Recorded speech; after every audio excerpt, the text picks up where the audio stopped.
এই লোকটা যখন লাল ফোন বুথে গেল তখন এটা লক্ষ্য না করে যে তার পেছনের দরজা ধীরে ধীরে বন্ধ হয়ে যাচ্ছিল, সে একটি কয়েন ফেললো কিন্তু ফোন খারাপ ছিল তাই মোটেও কানেক্ট হলো না। $1 এমনিতেই নষ্ট হয়ে যাওয়াতে তার রাগ হলো। যখন সে বাইরে বের হতে চাইলো তখন সে বুঝতে পারলো লোহার দরজাটি কোনোভাবেই খুলছে না। সে চিন্তায় পড়ে গেল, কিন্তু তার মনে হলো এটা হয়তো কোনো সামান্য প্র্যাঙ্ক যেটাতে তাকে কিছুক্ষণের জন্য আটকে রাখা হয়েছে। প্রচন্ড রোদ সোজা তার উপরে পড়ছিল এবং সে ধীরে ধীরে ঘেমে যাচ্ছিল। কাজে যাওয়া দুই লোক সেদিক দিয়ে যাচ্ছিল। সে জোরে জোরে গ্লাসের শব্দ করলো যাতে সে সাহায্য চাইতে পারে। তারা দুজন তার কাছে আসলো। তার কথা বাইরে বের হচ্ছিল না, কিন্তু ইশারা দেখে তারা দুজন বুঝে গেল। তারা বাইরে থেকে জোরে টান দিল আর লোকটা ভেতর থেকেও জোর লাগালো, কিন্তু দরজা একটুও খুলল না। ধীরে ধীরে আরো লোক জড়ো হয়ে গেল। তারা দুজন ঘড়ি দেখলো এবং কাজের জন্য চলে যেতে হলো। সে একটু হাসলো এবং বিদায় জানিয়ে দিল। শ্রমিক এবং অফিসে যাওয়া লোকেরাও থেমে থেমে বিষয়টা দেখছিল। একজন শক্তিশালী লোক আসলো আর সে টেনে দরজা খোলার চেষ্টা করলো। হ্যান্ডেল ভেঙে যাওয়ার পরেও সে ব্যর্থ হলো আর লোকজন হাসতে লাগলো। সে তার শরীর দিয়ে গ্লাস ভাঙার চেষ্টা করলো, সেটাও হলো না আর সে লজ্জা পেয়ে চলে গেল। একজন অভিজ্ঞ মেকানিক আসলো। সে ভালোভাবে পরীক্ষা করলো কিন্তু একটি স্ক্রুও পেল না। সে এক পাশ থেকে খোলার চেষ্টা করলো কিন্তু কাজ হলো না। সে ভাঙা হ্যান্ডেলটি আবার লাগালো এবং চলে গেল। ভিড় বাড়ার সাথে সাথে তার চারদিকে একটি নতুন জগৎ তৈরি হয়ে গেল। সেখানে মুচি ছিল, বেলুন বিক্রি করার হকার ছিল এবং কিছু লোক খাবার চুরি করে খাচ্ছিল। তবুও কেউ তাকে বাইরে বের করতে পারলো না। সে অসহায়ের মতো নিচে বসে পড়লো। একটি ফায়ার ব্রিগেডের গাড়ি আসলো আর ফায়ার ফাইটাররা বুথটি দেখতে পেল। তারা উপর থেকে কাঁচ ভাঙতে চাচ্ছিল কিন্তু সে ভয় পেয়ে গেল যে কাঁচের টুকরা তার উপরে পড়তে পারে। তখনই কেউ তাদেরকে থামিয়ে দিল। সবুজ পোশাক পরা কিছু লোক আসলো এবং তারা বলল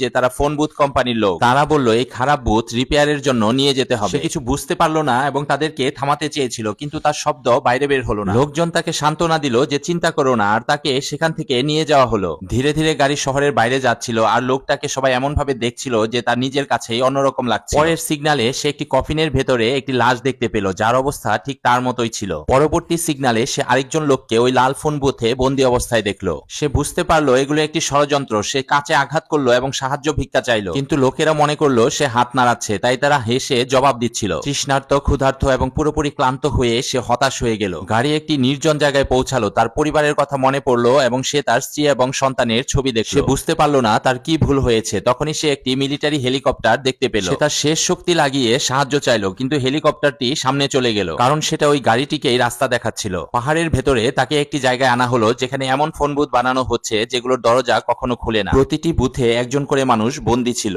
তাকে একটি ক্রেনের সাহায্যে উঠিয়ে বুথ সহ কনভেয়ার বেল্টে রেখে দিল। সামনে এরকম বন্দী অবস্থায় আরো অনেক লোক ছিল যাদের পরিণাম বদলানো সম্ভব না। যখন আওয়াজ শুনতেই পাওয়া যায় না তখন কেউ বাঁচাতে আসে না। দর্শক, এই ভিডিও সম্পর্কে আপনার মূল্যবান মতামত অবশ্যই কমেন্টে জানাবেন আর ভিডিওটি ভালো লাগলে বেশি বেশি লাইক এবং শেয়ার করে দেবেন। আর এরকম ভিডিও প্রতিদিন দেখতে চাইলে আমাদের ফেসবুক পেজটি ফলো দিয়ে আমাদের সাথেই থাকুন। সম্পূর্ণ ভিডিওটি দেখার জন্য ধন্যবাদ।